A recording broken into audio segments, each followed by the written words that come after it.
Hello मेरे मित्रों और मित्राणियों, कैसे आप सभी। आई होप कि आप सभी स्वस्थ होंगे, मस्त होंगे और अपने अपने काम में व्यस्त होंगे। और उसी व्यस्तता के बीच थोड़ा सा वक्त हमारी वीडियो के लिए ज़रूर निकाल लिया करें। और वीडियो आपको कैसी लगती है ये ज़रूर कमेंट करके बताया करें। तो आज का जो रिएक्शन वीडियो है वो जगत दीदी पर होने वाला है। जगत दीदी पर इसलिए क्योंकि जगत दीदी पर एक बार फिर से आरोप लगा है कि उन्होंने धोखेबाजी की है। किससे धोखेबाजी की है? तो आप सबको याद होगा, कोलकाता इवेंट हुआ था। कोलकाता इवेंट को लेकर बहुत सारी चीज़ें निकल के सामने आई थी। कहा गया था कि जगत दीदी को उस इवेंट में नहीं बुलाया गया क्योंकि जगत दीदी की बड़ी बदनामी हो गई। ऐसे में इवेंट वालों ने सोचा कि कहीं हम जगत दीदी को अपने इवेंट में बुलाए तो कहीं ऐसा ना हो कि हमारी भी बदनामी हो जाए, बदनाम इवेंट बन के कहीं हम ना रह जाएं। ये सारी चर्चाएं हुई, लेकिन उसके बाद हम सब ने देखा कि एक बार फिर जो वो ऑर्गेनाइज़र थी, महिला है, वो पहुंची थी जगत दीदी के यहाँ और उन्होंने पर्सनली इनवाइट किया था जगत दीदी को अपने इवेंट के लिए। वो इवेंट होना था 14 जून को। 14 जून निकल चुका है, आज 16 जून है। तो उस इवेंट में जो है वो जगत दीदी नहीं पहुंची। अब जगत दीदी उस इवेंट में नहीं पहुंची तो ऑर्गेनाइज़र की तरफ से कोई स्टेटमेंट नहीं आया। लेकिन मोनिका ग्रोवर जो हैं उन्होंने अपनी तरफ से एक वीडियो आज बनाई है और उस वीडियो में उन्होंने कहा है कि जगत दीदी ने एक बार फिर से धोखेबाजी की है, जगत दीदी ने औकात दिखा दी है, जगत दीदी की फितरत है कि वो लोगों को धोखा देती है, जगत दीदी की यही आदत है कि वो पहले आगे पीछे घुमाती है और फिर उसके बाद जो है वो धोखा दे देती है। तो जगत दीदी अपनी फितरत से मजबूर हैं और इस बार उन्होंने इवेंट वाली को जो है वो धोखा दे दिया है। यहाँ तक समझ में आता है, इवेंट में नहीं गई जगत दीदी, इसीलिए उन पे ये आरोप लग रहे हैं। फिर दूसरा एक बड़ा आरोप जो लगा है वो ये लगा है कि इवेंट में किसको बुलाया जाए और किसको नहीं बुलाया जाए, इसको लेकर भी जगत दीदी ने ऑर्गेनाइजर पर दबाव बनाया अपने आंसुओं के जरिए।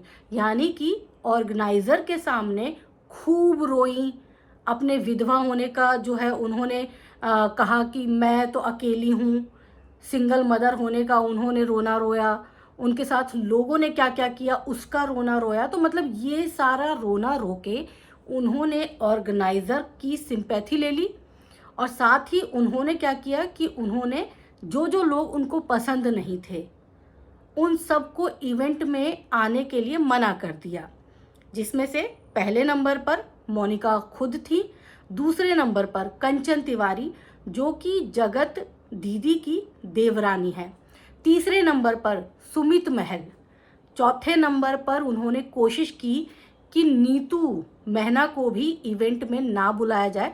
हालांकि ऑर्गेनाइजर ने साफ कह दिया कि नीतू महना जो है वो इवेंट में ज़रूर आएंगी क्योंकि उनकी वजह से उनके इवेंट को फ़ायदा मिला है, उनको काफ़ी बिजनेस मिला है। तो इसीलिए सबका कांटा लग गया नाम पर नीतू महना के नाम पर कांटा नहीं लगा। ये सारी बातें जो हैं वो मोनिका ग्रोवर ने अपने वीडियो में कही और उन्होंने ये भी कहा कि इसके लिए वो काफ़ी रोई, ऑर्गेनाइज़र के सामने काफ़ी रोना पीटना किया और उसके बाद उन्होंने जो है ट्रिक अपना के और मना करवा दिया। अब जो पहला सवाल मेरा ये है, मोनिका जी से ही है। मैं उनकी बड़ी रिस्पेक्ट करती हूँ क्योंकि वो, मुझे नहीं लगता कि वो बहुत ज़्यादा कंट्रोवर्सी वगैरह नहीं करती हैं और उनके वीडियो बड़े सिंपल होते हैं। हो सकता है कि इस बार उन्हें गलत फहमी हुई हो क्योंकि कोई भी ऑर्गेनाइज़र जब कोई भी चीज़ इवेंट ऑर्गेनाइज करता है तो वो प्रोफेशनली चीज़ों को मैनेज करता है। कभी भी ऑर्गेनाइज़र जिसका पैसा लगा होता है वो पर्सनल नहीं जाता है, वो हमेशा अपने फायदे की चीज़ें देखता है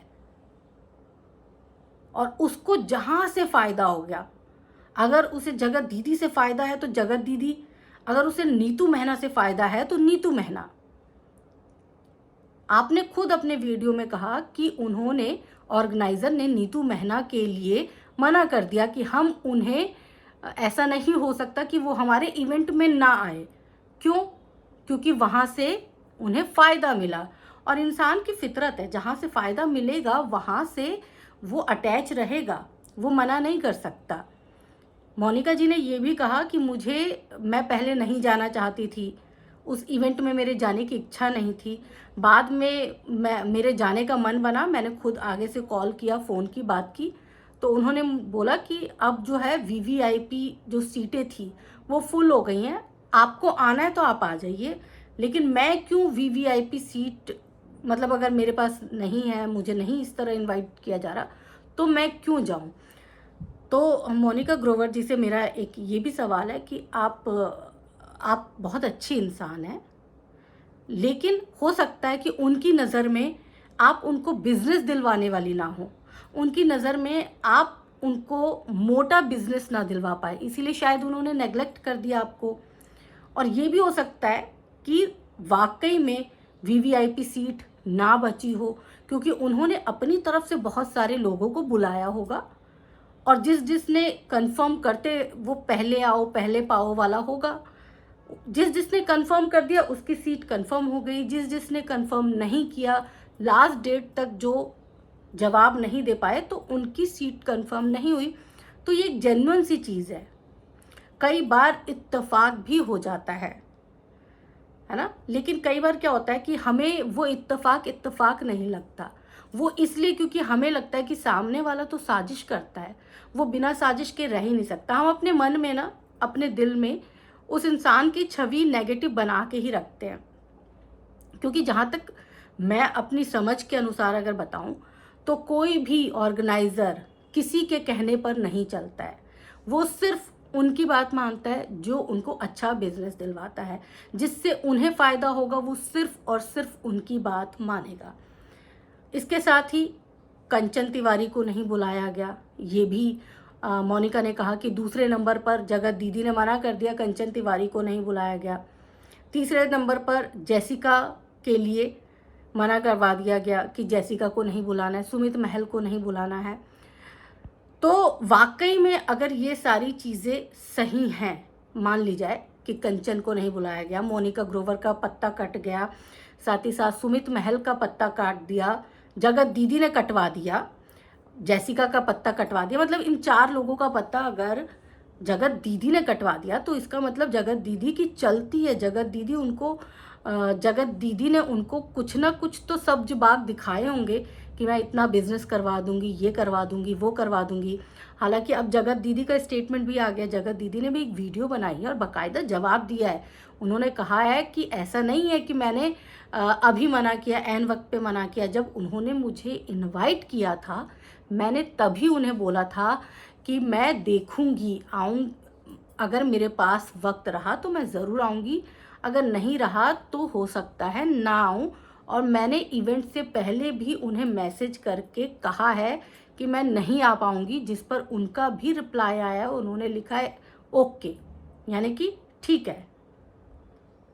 जब ऑर्गेनाइज़र जो हैं वो ओके लिख दिया उन्होंने, यानी कि उन्होंने प्रेशर नहीं बनाया कि नहीं आप आओ, तो आप ये समझ लीजिए कि ऑर्गेनाइज़र भी कहीं ना कहीं उनके दिमाग में ये चीज़ थी कि डाइसी रहेगा जगत दीदी का कंफर्म, जब उन्होंने नहीं किया था। और जगत दीदी खुद अपने वीडियो में बोल रही हैं कि ऐसा नहीं था कि उन्होंने मुझे आने के लिए पैसे दिए थे। अगर उन्होंने मुझे इनवाइट किया था और उन्होंने मुझे उसके लिए, जो इवेंट था उसके लिए उन्होंने मुझे कुछ रकम दी होती और मैं तब नहीं जाती, तो वो धोखेबाजी होती। जब उन्होंने मेरे साथ कोई ऐसी पैसों की बात नहीं हुई, उन्होंने मुझे इनवाइट किया, मेरे पास वक्त नहीं था, मैं नहीं गई, तो बात वहीं ख़त्म हो गई। और कहीं ना कहीं मुझे लग रहा है कि यहाँ पर जगत दीदी सही भी हैं, क्योंकि आपकी कमिटमेंट, अगर आपने कमिटमेंट नहीं किया, अपनी ज़ुबान नहीं दी, आपने डाइसी आप शुरू से थे, तो आप पर कोई ब्लेम नहीं लगा सकता, कोई आप पे ब्लेम नहीं कर सकता कि आपने मेरे साथ ये क्या बोला और बोलने के बाद आप नहीं आए, क्योंकि अंडरस्टूड सी बात है कि पहले से ही था कि आऊँगी नहीं आऊँगी, कुछ ऐसा चल रहा था। अब उन्होंने अपना पर्सनल प्रॉब्लम भी बताया कि पर्सनल चीज़ों की वजह से मैं नहीं गई। दूसरी तरफ जो है, मोनिका जी शायद अपने मन में कोई गांठ बांध के बैठी हैं, उनको ऐसा लगता है कि हर चीज़ जो है जगत दीदी ही करवाती होंगी, जगत दीदी ना हो के पता नहीं कहीं की प्राइम मिनिस्टर हो गई हैं, तो ऐसा नहीं होता। ऑर्गेनाइज़र खुद बहुत स्मार्ट होते हैं और वो जो है अपनी चीज़ें खुद मैनेज करना जानते हैं। और अगर ऑर्गेनाइज़र ऐसे ही थे, कह सकते टुच्चे मुच्चे ऑर्गेनाइज़र थे, तो फिर उस इवेंट में आपका जाने का मतलब ही नहीं बनता था। मोनिका जी, आप नहीं गए, अच्छा ही हुआ। टुच्चे मुच्चे इवेंट में जहाँ पर ऑर्गेनाइज़र छोटे दिमाग का हो, जहाँ पर ऑर्गेनाइज़र खुद से कोई डिसीज़न ना ले सके, वहाँ जाने का क्या मतलब है? मत जाओ वहाँ पर। ऐसे इवेंट को इग्नोर करना चाहिए हमेशा। तो ये अच्छा ही हुआ कि आप उस इवेंट में नहीं गए। तो आप सब ज़रूर कमेंट करके बताइएगा। जगत दीदी जो है इस बार मुझे तो लगता है कि सही है। आप सबको क्या लगता है कि इस बार भी जगत दीदी ने वाकई में धोखेबाजी की है, या आपके हिसाब से जगत दीदी इस बार मतलब ये है ना कि हर बार अब उन्हीं के नाम का पर्चा फाड़ देना है, जो कुछ भी गलत हो तो जगत दीदी गलत है। तो ऐसा भी नहीं होना चाहिए। ठीक है, एक बार जो चीज़ें हो गई। डोमिनेटिंग वो हो सकती हैं, बट डोमिनेटिंग वो सिर्फ और सिर्फ उन लोगों पर होती हैं जो उनकी बातें मानेगा। जो उनकी बात नहीं मानेगा वहाँ वो डोमिनेटिंग हो ही नहीं सकती। अगर ऑर्गेनाइज़र इतना ही टुच्चा मुच्चा है, टुच्ची मुच्ची है, वो एक ही बंदी की बात मान रही है, तो फिर ऐसे इवेंट में जाने का क्या फ़ायदा? ऐसे टुच्चे मुच्चे इवेंट में नहीं जाना चाहिए। फिर तो अच्छी बात है मोनिका जी, आप बच गए। तो चलिए दोस्तों, इसी के साथ ये वाला रिएक्शन वीडियो यहीं ख़त्म करते हैं। और इस बार मेरे हिसाब से जगत दीदी सही है भाई, उनका पॉइंट सही है। मोनिका जी भ्रमित है, मोनिका जी को लग रहा है कि ये सारी चीज़ें हो रही हैं। कई बार हमें भी ऐसा लगता है कि सामने वाला ये साजिश हमारे खिलाफ कर रहा है, लेकिन कई बार चीज़ें जो हैं उसके उलट भी होती हैं। तो हर किताब के दो पहलू होते हैं, हर पन्ने के दो पहलू होते हैं। ठीक उसी तरह जो है इस वाले इवेंट के भी दो पहलू थे। कौन सा पहलू आपको सही लगा ज़रूर कमेंट करके बताइएगा।